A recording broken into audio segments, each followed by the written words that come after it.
Hello students, सागर classes Rohtak में आपका स्वागत है। देखिए, जो आज हम चर्चा कर रहे हैं वो आर्मी प्रैक्टिस सेट 34 नंबर का जो अपना अभ्यास पेपर सेट है उसके बारे में आज हम आपको बताएंगे। तो सागर क्लासेस आरटीके में आपका स्वागत है स्टूडेंट्स। पहला क्वेश्चन है संशोधित मूल्यवर्धित कर। पहला जो क्वेश्चन है वो क्या है, देखिए, संशोधित मूल्यवर्धित कर। संशोधित मूल्यवर्धित कर, इसका मतलब है स्टूडेंट्स, देखिए MODVAT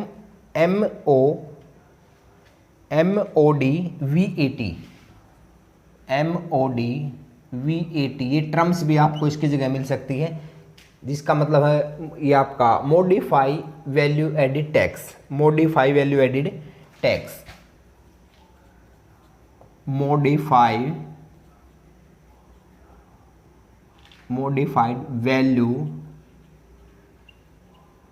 एडिड टैक्स, यानी कि संशोधित मूल्यवर्धित कर।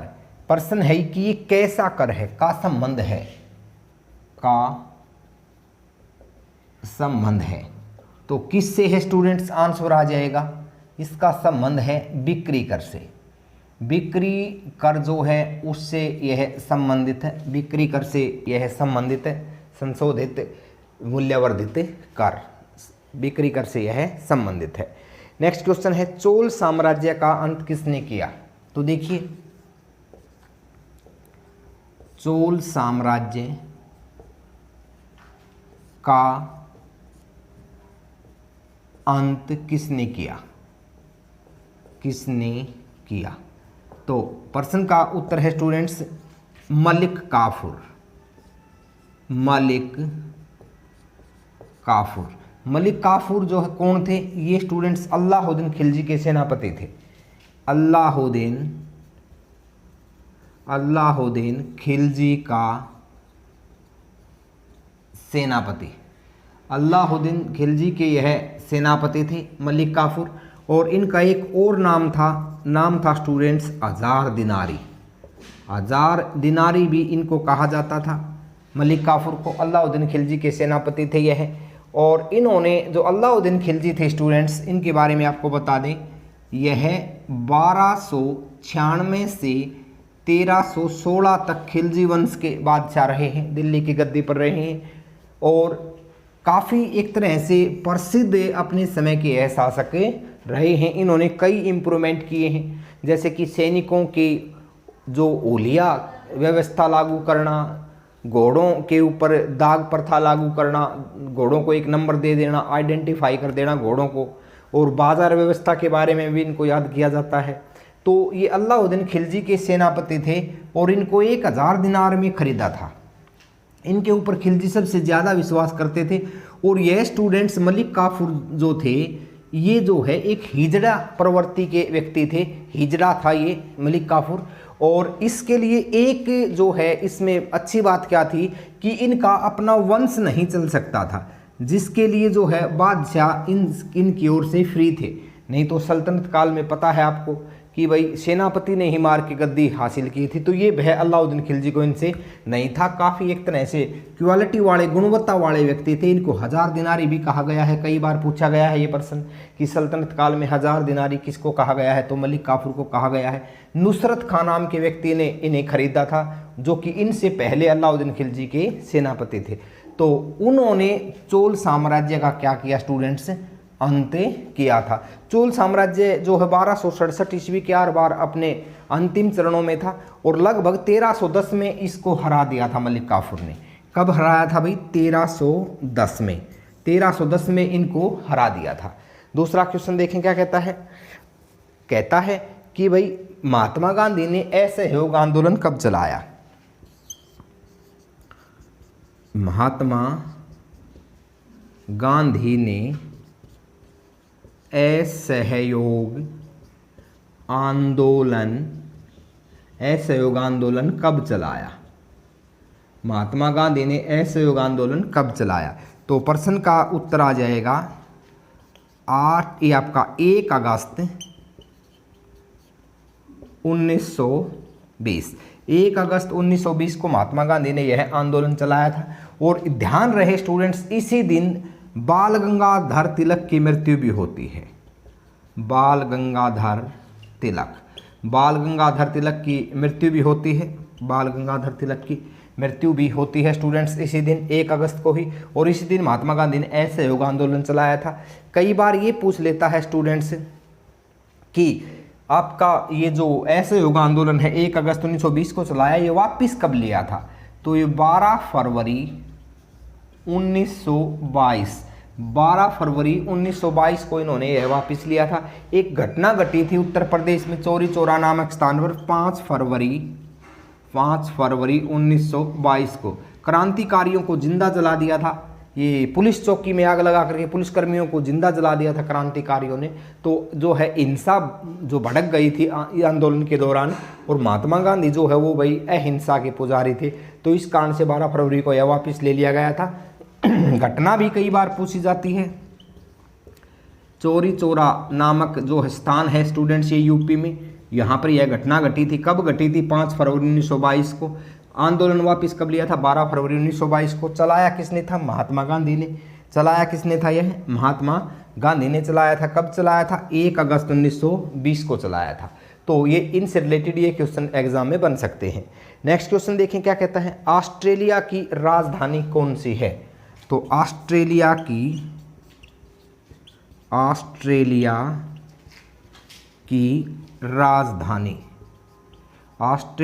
राजधानी कौन सी है? तो स्टूडेंट्स आंसर आ जाएगा कैनबरा। कैनबरा जो है ऑस्ट्रेलिया की राजधानी है, कैनबरा।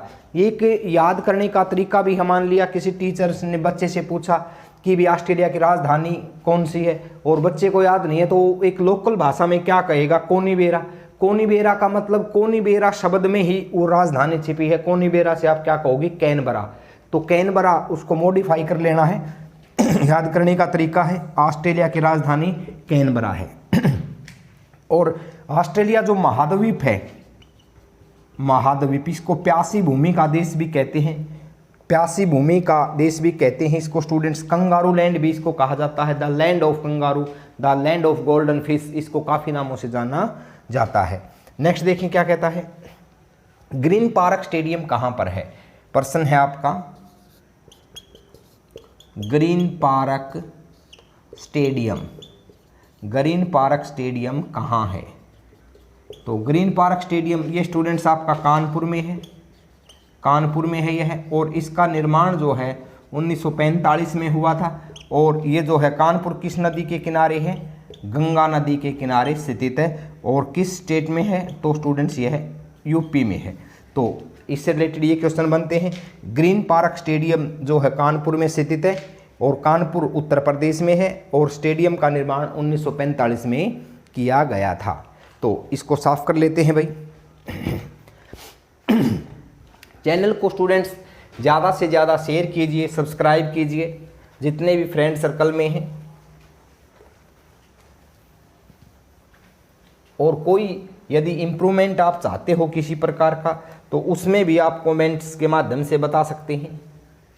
तो देखिए भाई क्वेश्चन क्या कहता है। क्वेश्चन है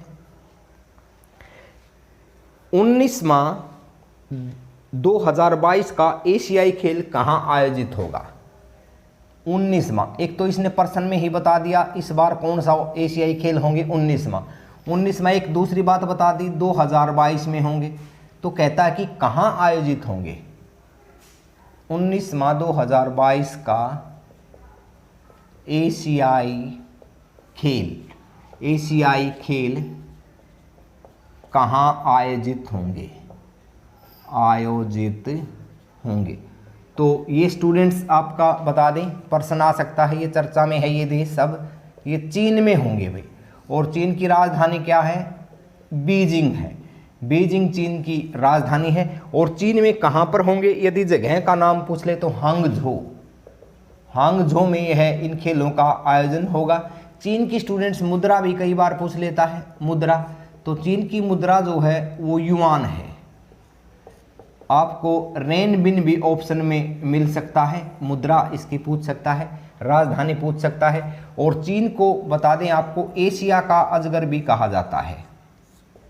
एशिया का अजगर, एशिया का अजगर भी चीन को कहा जाता है। मुद्रा इसकी युआन है। रेनबिन इसकी जो है वो ऑप्शन में आपको रेनबिन भी मिल सकता है। एशिया का अजगर, ड्रैगन ऑफ एशिया किसको कहा जाता है? चीन को कहा जाता है, क्योंकि इसका अन्य देशों के साथ में सीमा विवाद ज़्यादा है, इस कारण से इसको एशिया का अजगर कहा जाता है। तो और भारत और चीन के बीच में सीमा रेखा, चीन और भारत के बीच में सीमा रेखा की चर्चा आ जाती है कई बार। तो मैकमोहन लाइन, मैकमोहन लाइन जो है भारत और एशिया के बीच में मैकमोहन लाइन है, और इसको हेनरी मैकमोहन ने निर्धारित किया था। हेनरी मैकमोहन, हेनरी मैकमोहन ने 1914 में इसको निर्धारित किया था, बता दें आपको। नेक्स्ट देखें, प्रश्न है निम्न में से कौन सा जीव सबसे पहले अंतरिक्ष में गया? जीव जो सबसे पहले अंतरिक्ष में गया, अंतरिक्ष में गया। तो स्टूडेंट्स कौन सा जीव था? इसने जीव पूछा है, तो जीव था स्टूडेंट्स कुत्ता। और उस कुत्ता मादा कुत्ता था ये स्टूडेंट्स, मादा था, ध्यान रहे मादा था। और इसका जो नाम था वो था लाइका, लाइका, लाइका इसका नाम था, जिसका जन्म 1954 में हुआ था। और 1957 में यह अंतरिक्ष में भेजा था। किसने भेजा था? ये स्टूडेंट्स अंतरिक्ष यान था, अंतरिक्ष यान। और अंतरिक्ष यान का नाम था स्पुतनिक, स्पुतनिक 2। और यह किस देश का था? सोवियत संघ का था भाई, रूस का था यह, सोवियत संघ का था यह यान। तो इसका नाम क्या था? कई बार पेपर में नाम आ जाता है, लाइका नाम था। और यह स्टूडेंट्स मैं बता दूं आपको कि रूस में जो ग्रामीण क्षेत्र में फैलने घूमने वाला एक बिल्कुल नॉर्मल कुत्ता था यह। और इस वैज्ञानिकों ने इसको चुना क्यों? इसका चुनने का कारण था कि इस तरह के कुत्तों में जो है वो इम्यूनिटी पावर ज़्यादा होती है। जो गलियों में आवारा कुत्ते घूमते हैं, इस तरह का ही यह कुत्ता था। वो फेस करते हैं बीमारियों को, तो धीरे धीरे उनमें इम्यूनिटी पावर ज़्यादा डेवलप हो जाती है। इस कारण से इस कुत्ते को लिया गया था। और उच्च टेम्परेचर के कारण से अंतरिक्ष यान स्पुतनिक में उच्च तापमान बना, तो इसकी फिर डेथ हो गई थी। तो लाइका, यह आपको ध्यान में रखना है, लाइका नाम 3 नवंबर 1957, 3 नवंबर 1957 को यह सोवियत संघ रूस ने स्पुतनिक अंतरिक्ष यान के माध्यम से इसको छोड़ा था। नेक्स्ट है मणिक का बतरा किस खेल से संबंधित है? मणिक का बतरा, मणिक का बतरा तो किस खेल से संबंधित है? किस खेल से संबंधित है? मणिक का बतरा किस खेल से संबंधित है? तो खेल है स्टूडेंट्स आपका table tennis, table tennis, table tennis से संबंधित है। और यह दिल्ली में इनका जन्म होता है स्टूडेंट्स, ध्यान रहे। नेक्स्ट देखें क्या कहता है। प्रश्न है आपका भारत के द्वारा बनाया गया पहला यूएवी का नाम क्या है? भारत के द्वारा, नेक्स्ट क्वेश्चन देखें स्टूडेंट्स, भारत के द्वारा बनाया गया पहला यूएवी, बिल्कुल आसान से देखिए, भारत के द्वारा बनाया गया पहला यूएवी का नाम क्या है? तो यूएवी का के बारे में देख लेते हैं पहले। यूएवी टर्म्स आई है स्टूडेंट्स, इसका मतलब क्या होता है? तो इसका मतलब है स्टूडेंट्स आपका unmanned aerial vehicle, unmanned aerial vehicle, यानी कि मानव रहित विमान, मानव रहित विमान। तो ये कौन सा विमान था भारत का स्टूडेंट्स मानव रहित? पहला इसने पूछा है। तो ये मानव रहित विमान था आपका, आंसर आ जाएगा निशांत, निशांत। किसके माध्यम से बना? DRDO, defence research develop organisation, defence research development organisation, तो इसके द्वारा यह बनाया गया था। और 1995 से यह प्रोजेक्ट शुरू था स्टूडेंट्स। 2011 में सेना को 4 जो है ये ड्रोन मिले थे। इसको हम ड्रोन भी कह सकते हैं, ड्रोन भी कह सकते हैं, ड्रोन या टोहीयान भी बोल सकते हैं, टोहीयान भी बोल सकते हैं। चीज़ों को ढूंढने वाले टोहीयान मानव रहित यान होते हैं, ये सर्वे करने के लिए कि भी कहाँ क्या चीज़ होती है। ये रडार की पकड़ में नहीं आते हैं, नज़र नहीं आते हैं, और ये पिक्चर ऊपर से घूम करके पिक्चर उतार लेते हैं। तो ये ड्रोन क्या है, इस शब्द की उत्पत्ति कहाँ से हुई है? इसका मतलब होता है नर मधुमक्खी, नर मधुमक्खी इसका मतलब होता है। तो ये था भारत का पहला यूएवी। आपको ध्यान में रखना है, मानव रहित विमान कौन सा था? निशांत था। तो आपको ये ध्यान में रखना है। तो देखिए नेक्स्ट क्वेश्चन है फतेहपुर सिकरी में। एक बार इसको साफ कर लेते हैं भाई। ये ध्यान रहे स्टूडेंट्स, शेयर करना है, चैनल को सब्सक्राइब करना है, कोई भी कमी हो तो कमेंट्स के माध्यम से बताना है। ज़्यादा से ज़्यादा बच्चों तक यह चीज़ पहुंचानी है आप लोगों को, और अपनी तैयारी मेंटेन रखनी है भाई। किसी भी कंपटीशन एग्जाम में इस तरह की जानकारी से रिलेटेड क्वेश्चन ज़रूर बनते हैं। फतेहपुर सिकरी में इबादत खाना किसने बनवाया? प्रश्न है आपका, फतेहपुर सिकरी में इबादत खाना। तो पहली चीज़ तो क्या है, इबादत खाना क्या होता है स्टूडेंट्स? House of worship. इसका हिंदी में रूपांतरण होगा प्रार्थना कक्ष, या वर्शिप का मतलब पूजा होता है, हाउस ऑफ वर्शिप, पूजा घर भी इसको कह सकते हैं।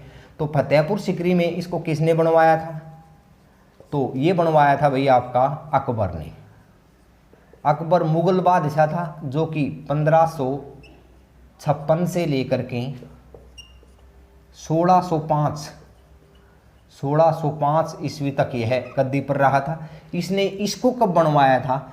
यहाँ बनवाया था स्टूडेंट्स आपका 1575 में। 1575 में यह इबादत खाना अकबर ने बनवाया था। अकबर जो है ये हुमायूं का पुत्र था, ध्यान रहे, और हमीदा बानो बेगम का पुत्र था। हमीदा बानो बेगम और हुमायूं का पुत्र था अकबर, और इन्होंने 1575 में इबादत खाना बनवाया था फतेहपुर सिकरी में। यहीं पर स्टूडेंट्स आपका बुलंद दरवाज़ा भी है, बुलंद दरवाज़ा। तो आपको ध्यान में रखना है। अकबर से रिलेटेड देखिए, एक तो अकबर के 9 रत्न होते थे, इनके बारे में आता है। दूसरा, अकबर जो है स्टूडेंट्स, इन्होंने 1564 में जजिया कर हटवाया था। कई बार आता है यह प्रश्न, जजिया कर किसने हटवाया? अकबर ने हटवाया। जो गैर मुस्लिमों से लिया जाने वाला एक कर था, टैक्स था, अकबर ने हटवा दिया था। एक प्रश्न कई बार आ जाता है, 1556 से 1560 तक अकबर के जीवन पर किसका प्रभाव था? तो बैरम खां ये इनके सेनापति होते थे, इनका प्रभाव था। और 1560 से 1562 अकबर के जीवन पर किसका प्रभाव था? तो हमीदा बानो बेगम। इस काल को स्टूडेंट्स पेटीकोट प्रशासन भी बोलते हैं, या पर्दे के पीछे का शासन भी बोलते हैं। पेटीकोट प्रशासन या पर्दे के पीछे का शासन, पेटीकोट प्रशासन या पर्दे के पीछे का शासन भी इसको कहा जाता है। दूसरी चीज़ यहाँ पर बता दें आपको, 1582 में अकबर ने दीन ए इलाही धर्म भी चलाया था। दीन ए इलाही धर्म भी अकबर ने चलाया था। 1582 में। पेटीकोट प्रशासन का टाइम पीरियड भी ये हो गया आपका क्लियर है। बैरम खां वाला ये हो गया क्लियर है। नौरत्न किसके समय में थे? अकबर के समय में थे। जैसे भी टोडरमल है, या फिर बीरबल है, या फिर आपका मुल्ला दो प्याजा है, भगवान दास है, अबुल फजल है, फैजी है। तो इनके बारे में काफ़ी बार क्वेश्चन आ जाते हैं। तो वैसे तो अपने आप में टॉपिक है स्टूडेंट्स अकबर, लेकिन जो है मेन क्वेश्चन आपकी परीक्षा के लायक यही ज़्यादा बन जाते हैं। नेक्स्ट देखें, प्रश्न है विज्ञान दिवस कब मनाया जाता है? विज्ञान दिवस कब मनाया जाता है? विज्ञान दिवस कब मनाया जाता है? तो स्टूडेंट्स यह मनाया जाता है 28 फरवरी को। किसकी याद में मनाया जाता है? सीवी रमन की याद में। सीवी रमन की याद में। चंद्रशेखर वेंकट रमन, चंद्रशेखर वेंकट रमन की याद में क्या किया था इन्होंने, क्या किया था? तो 28 फरवरी 1928, 28 फरवरी 1928 को रमन प्रभाव खोजा था, रमन प्रभाव। और इस कार्य के लिए बता दें आपको, भौतिकी के क्षेत्र में, किस क्षेत्र में? भौतिकी के क्षेत्र में, भौतिकी के क्षेत्र में इस कार्य के लिए भौतिकी के क्षेत्र में स्टूडेंट्स इनको 1930 में नोबेल भी मिला। 1930 में कौन सा पुरस्कार मिला? नोबेल पुरस्कार भी मिला था 1930 में, आपको ध्यान में रखना है। दूसरी चीज़ देखें भी क्या कहता है, प्रश्न है आपका ये, देखें भाई प्रश्न है हॉटलाइन क्या है? पहले भी आया था, एक दूर संचार कड़ी है स्टूडेंट्स हॉटलाइन। हॉटलाइन क्या है? सुविधाएं ज़्यादा हैं इस पर। हॉटलाइन एक दूर क्या है? यह प्रश्न है, हॉटलाइन क्या है? तो एक दूर संचार कड़ी, एक दूर संचार कड़ी, एक दूर संचार कड़ी है स्टूडेंट्स हॉटलाइन। दूसरा प्रश्न है बुल फाइटिंग किस देश का राष्ट्रीय खेल है? Bull fighting, bull fighting, bull fighting किस देश का राष्ट्रीय खेल है? किस देश का राष्ट्रीय खेल है? राष्ट्रीय खेल है तो स्टूडेंट्स यह स्पेन का है, स्पेन का। और इसकी राजधानी क्या है? मैड्रिड। मैड्रिड इसकी राजधानी है। किस महाद्वीप का देश है? यूरोप महाद्वीप का देश है। यूरोप में किस साइड है? दक्षिणी यूरोप में स्टूडेंट्स, अफ्रीका से लगता हुआ क्षेत्र है यह यूरोप महाद्वीप का, वहाँ का है ये बुल फाइटिंग राष्ट्रीय खेल। तो देखें भी क्या कहता है, जलीकट्टू खेल किस राज्य का है? देखिए साफ कर देते हैं। चैनल को स्टूडेंट्स शेयर और सब्सक्राइब करना न भूलें। अब भी जो है टोटल सब्सक्राइबर्स, टोटल व्यूअर में से 25% ऐसे बच्चे हैं जो वीडियो देख रहे हैं लेकिन सब्सक्राइब नहीं करते। तो सब्सक्राइब करने में जाता क्या है भाई, आप शेयर कीजिए, सब्सक्राइब कीजिए, लाइक कीजिए, कमेंट कीजिए।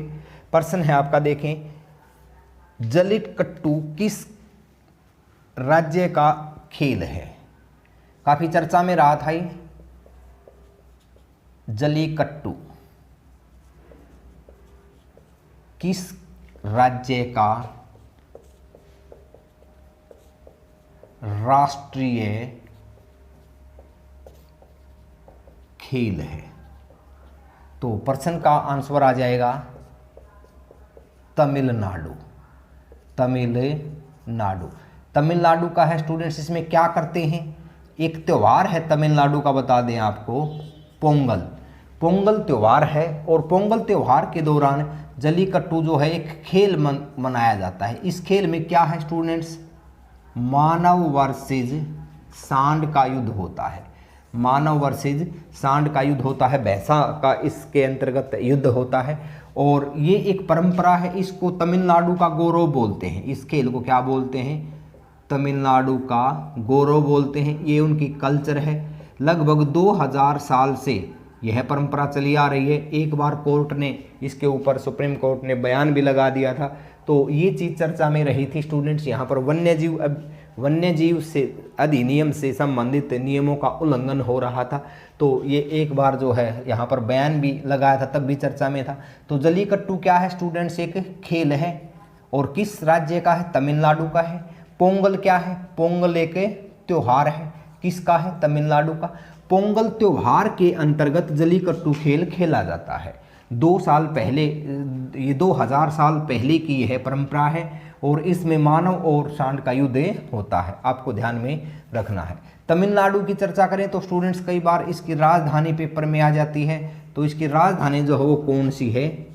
चेन्नई है। चेन्नई जो है राजधानी है। और यहाँ पर आपको बता दें पेपर में ज़्यादा पूछा जाता मैरीना बीच, ये ज़्यादा पूछा जाता है, चेन्नई में है। दूसरी चीज़ देखिए भाई क्या कहता है। दूसरी चीज़ यहाँ पर विशेष है कुंडनकुलम और कल्पक्कम। कुंडन कुलम और कल्पक्कम, ये जो स्टूडेंट्स परमाणु ऊर्जा केंद्र हैं ये भी ज़्यादा पूछे जाते हैं। परमाणु ऊर्जा केंद्र ये भी यहाँ पे ज़्यादा पूछे जाते हैं तमिलनाडु में। मंदिरों से भी संबंधित है, काफ़ी क्वेश्चन है। नेक्स्ट देखिए अभी क्या कहता है, पैगंबर मोहम्मद का जन्म के दिन कौन सा त्यौहार मनाया जाता है। देखें भाई, पैगंबर मोहम्मद के जन्मदिन को कौन सा त्यौहार मनाया जाता है, कौन सा त्योहार मनाया जाता है, मनाया जाता है। तो पैगंबर मोहम्मद के जन्मदिन वाले दिन कौन सा त्यौहार मनाया जाता है, तो ये मनाया जाता है भाई आपका ईद उल मिलाद। ईद उल मिलाद जो त्यौहार है यह मनाया जाता है, पैगंबर मोहम्मद के जन्म के दिन मनाया जाता है। कब हुआ था इसका जन्म, ध्यान रहे। 2-4 क्वेश्चन है। जन्म 22 अप्रैल 571 ईस्वी, 22 अप्रैल 571 ईस्वी को इसका जन्मदिन होता है। और इसकी यदि मैं मृत्यु की बात करूं तो स्टूडेंट्स यह आपकी मृत्यु होती है 632 में। मृत्यु कब होती है, 632 में इसकी मृत्यु होती है। आप कमेंट बॉक्स में आपको बताना है कि 22 अप्रैल को किस दिवस के रूप में मनाया जाता है, ये आपको बताना है 22 अप्रैल को किस दिवस के रूप में मनाया जाता है। तो ये थे भाई आपके कुछ एक क्वेश्चन सामान्य ज्ञान के। अब मैं बात करता हूँ सामान्य विज्ञान की, इसको साफ कर देते हैं। तो वीडियो को शेयर और सब्सक्राइब करना न भूलें, ज़्यादा से ज़्यादा शेयर करें, सब्सक्राइब करें। तो देखें भी क्या कहता है। पहला प्रश्न है, एसआई पद्धति में बिजली की इकाई क्या है। एसआई पद्धति में बिजली की इकाई, बिजली मापने की इकाई क्या है। तो प्रश्न आ जाएगा, उत्तर आ जाएगा एम्पियर। एम्पियर में मापा जाता है। दूसरा क्वेश्चन है, दर्पण के मध्य भाग को क्या कहते हैं। दर्पण के मध्य भाग को क्या कहते हैं। तो स्टूडेंट्स इसको पोल बोलते हैं, पोल। दर्पण के मध्य भाग को क्या कहा जाता है, पोल कहा जाता है। नेक्स्ट है, गिरते हुए तत्वों की क्या विशेषता है। गिरते हुए तत्वों की क्या विशेषता है। थोड़ा सा डिस्प्यूट वाला क्वेश्चन है स्टूडेंट्स, कंप्लीट प्रश्न नहीं हुआ है ये, तो फिर भी आंसर देख लीजिए। आंसर आ जाएगा त्वरण, एक्सक्लरेशन, इसका आंसर आ जाएगा। नेक्स्ट देखें भी क्या कहता है, सबसे हल्की धातु का नाम बताओ। सबसे हल्की धातु, सबसे हल्की धातु। देखिए पिछले जो प्रैक्टिस सेट में था सबसे हल्का तत्व, हमने बताया ऑक्सीजन।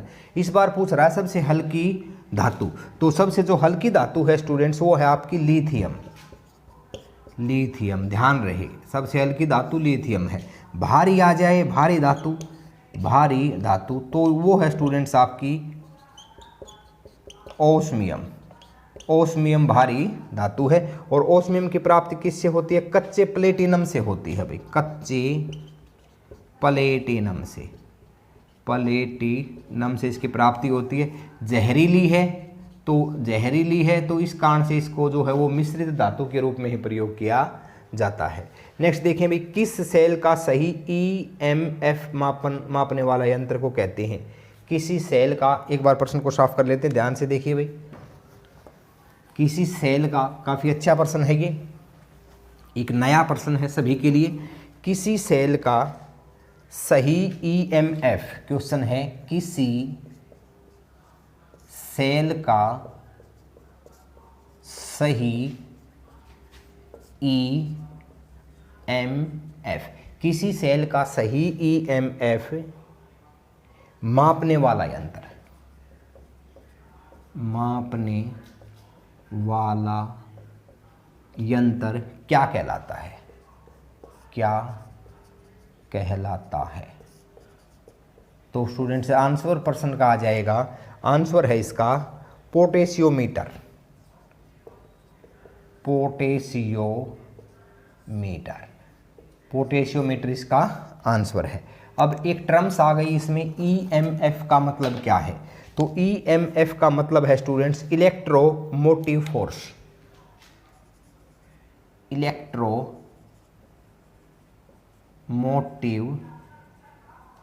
फोर्स इसका मतलब है। तो इसका किससे मापा जाता है? पोटेशियोमीटर से मापा जाता है। नेक्स्ट, नाभिकीय संलयन क्रिया होती है हाइड्रोजन बम में। नाभिकीय संलयन क्रिया कहाँ पे होती है? नाभिकीय संलयन क्रिया हाइड्रोजन बम में। हाइड्रोजन बम में जो क्रिया सूर्य में होती है वही क्रिया स्टूडेंट्स हाइड्रोजन बम में होती है। पता है आपको सूर्य में हाइड्रोजन ही ज़्यादा द्रव्यमान में है, लगभग 71%। तो नेक्स्ट देखें भी क्या कहता है, स्तनधारी जीव किससे विकसित हुए हैं? स्तनधारी, जो अपने बच्चों को स्तनपान करवाते हैं स्तनधारी जीव कहलाते हैं। स्तनधारी जीव किससे विकसित हुए हैं? किससे विकसित हुए हैं? विकसित हुए हैं। स्तनधारी जीव किससे विकसित हुए हैं? तो ये हुए हैं भैया आपके सरीसृप से। रेंग कर चलने वाले जीव कहलाते हैं सरीसृप, और जो स्तनधारी हैं वो रेंग कर चलने वाले जीवों का विकसित रूप है। ये आपको ध्यान में रखना है। तो देखें भी क्या कहता है, चर्म की ऊपरी परत को क्या कहते हैं? चर्म मतलब त्वचा की बात कर रहा है ये। चर्म की ऊपरी परत क्या कहलाती है? क्या कहलाती है? तो ये कहलाती है स्टूडेंट्स, आंसर आ जाएगा एपिडर्मिस। देखिए 3 लेयर होती हैं परत की, 3 लेयर होती हैं। जो स्टूडेंट्स वाटरप्रूफ लेयर होती है वो होती है आपकी एपिडर्मिस पहली, नीचे वाली होती है डर्मिस, और उससे नीचे वाली होती है हाइपोडर्मिस। तो ये 3 लेयर होती हैं। इसने ऊपरी परत पूछ रखी है तो हमारा आंसर एपिडर्मिस आ जाएगा। नेक्स्ट क्वेश्चन देखो भी क्या कहता है, यकृत द्वारा स्त्राव किया गया बाइल कहाँ जमा होता है? यकृत, यहाँ देख लीजिए भाई, यकृत का मतलब लीवर, सबसे बड़ी ग्रंथि बताई थी। यकृत या लीवर के द्वारा स्त्रावित पित्तरस, बाइल जूस का मतलब है पित्तरस, कहाँ एकत्रित होता है? कहाँ एकत्रित होता है? तो स्टूडेंट्स कहाँ होता है एकत्रित? ये गाल ब्लैडर में होता है। क्या आंसर आ जाएगा? Gall bladder. गाल ब्लैडर में एकत्रित बनता कहाँ पे है? लीवर में बनता है। एकत्रित कहाँ पे होता है? गाल ब्लैडर में होता है। और यह हमारी वसा को पचाने में सहायक है। इंपॉर्टेंट ऑर्गन्स है स्टूडेंट्स। इसकी कोशिकाओं को हेप्टिक सेल्स कहा जाता है। और यकृत बता दें आपको, एक ऐसा अंग है जिसमें खराब होने के पश्चात में ठीक होने की क्षमता सबसे ज़्यादा है, या इसको बोलते हैं पुनरुद्भवन क्षमता जो है इसकी सबसे ज़्यादा है लीवर की। ये स्वयं जो है ऑटोमेटिक ये सेल्स अपने आप बन जाती हैं, इनमें ये गुण होता है। तो नेक्स्ट देखें भाई, किस में सबसे ज़्यादा कार्बोहाइड्रेट होता है? किस में सबसे ज़्यादा कार्बोहाइड्रेट होता है? किस में सबसे ज़्यादा कार्बोहाइड्रेट होता है? कार्बोहाइड्रेट होता है तो किस में होता है स्टूडेंट्स? क्या आंसर आ जाएगा? आंसर आ जाएगा चावल में। चावल में जो है सबसे ज़्यादा कार्बोहाइड्रेट होता है चावल में। और भारत का जो चावल का कटोरा किसको बोलते हैं? छत्तीसगढ़ को। छत्तीसगढ़ को भारत का चावल का कटोरा बोलते हैं, और वही करनाल को हरियाणा का चावल का कटोरा बोलते हैं। उत्पादन यहाँ प्रति एकड़ ज़्यादा होता है, इस कारण से कटोरा शब्द प्रयोग किया गया है। जिस तरह से विश्व लेवल के ऊपर चीनी का कटोरा जो है वो क्यूबा है भाई। तो इस तरह के क्वेश्चन कई बार बन जाते हैं। नेक्स्ट देखें भाई, खून के परिचालन के बारे में किसने बताया? रक्त परिसंचरण पूछ रहा है, कई बार बता चुका हूँ मैं है क्वेश्चन। रक्त परिसंचरण। रक्त परिसंचरण जो है वो बता दें आपको स्टूडेंट्स, विलियम हार्वे ने रक्त परिसंचरण के बारे में बताया था कि शरीर में रक्त संचरण करता है। और भाई रक्त को समूहों में बांटा था कार्ल लैंडस्टीनर ने। तो इस तरह से स्टूडेंट्स आपका अभ्यास पेपर सेट 34 कंप्लीट होता है। आशा है, उम्मीद है कि आपको पसंद आया होगा। किसी भी तरह का कोई सुझाव है तो आप कमेंट बॉक्स के माध्यम से हमें बताइए, उसके ऊपर अमल किया जाएगा। और ज़्यादा से ज़्यादा स्टूडेंट्स, बार बार आपसे विनम्र प्रार्थना की जा रही है कि शेयर और सब्सक्राइब कीजिए, लाइक कीजिए, बेल आइकन को दबाइए। अब भी जो है टोटल व्यूअर में से लगभग 25 से 30% विद्यार्थी ऐसे हैं जो वीडियो को देख रहे हैं लेकिन सब्सक्राइब नहीं कर रहे हैं। तो उसमें आपका कुछ नहीं जाता है, सब्सक्राइब कीजिए और ज़्यादा से ज़्यादा चैनल को और बच्चों को बताइए भाई। धन्यवाद स्टूडेंट्स। जय भारत, जय हिंद।